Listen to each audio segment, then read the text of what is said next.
Hi, my name is Joe Briggs. I want to talk a little bit about this book by Michael McFaul, From Cold War to Hot Peace. All in all, I thought it was a really good book, and I really enjoyed it. It had a lot of information in it.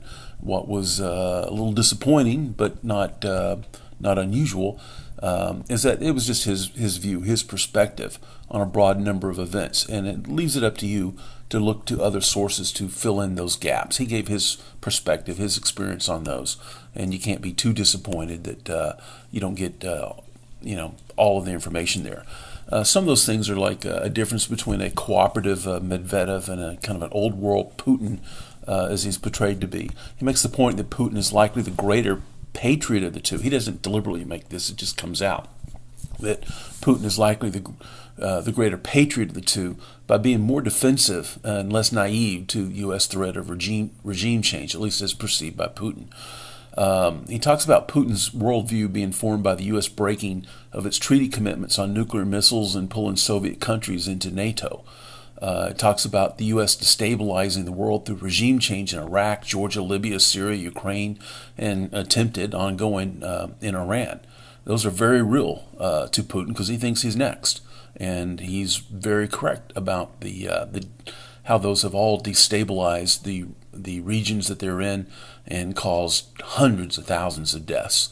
Putin's concerned about the U.S. going beyond the Medvedev-approved action in Libya to a full regime change and bloody murder of what was an ally, and it seemed to have permanently changed Putin's perspective and made him deeply distrust U.S. intentions and promises. As a matter of fact, that seemed to be the single most salient issue in Putin's mind. That was the point at which he made a conclusion that the U.S. really wasn't to be trusted, and that's when the reset really ended. Putin never had trust beyond that point, and that was solidly made by McFaul. Also, McFaul disappoints by leaving out information that counters his ideology or positions, like the fact that U.S. energy producers saw Russia was making a killing in selling natural gas to Europe, mostly pipeline through Ukraine, and they wanted a piece of that action. Did they assist in creating artificial conflict to take Russian energy off the market and replace it with U.S. fracked gas? Well, that was exactly what happened. Whether they played a role in it or not, Vice President Biden's own son was instrumental in Ukraine in doing exactly that.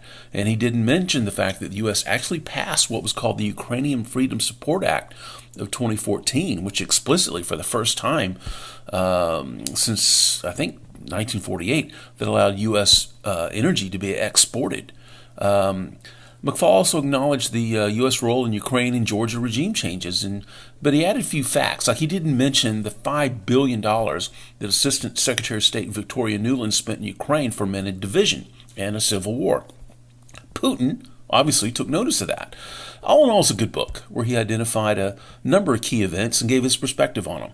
You, as a curious reader, are going to have to find other sources to fill in those gaps. I recommend it. I thought it was a good book. I enjoyed it, and I'll be filling in those gaps with other sources.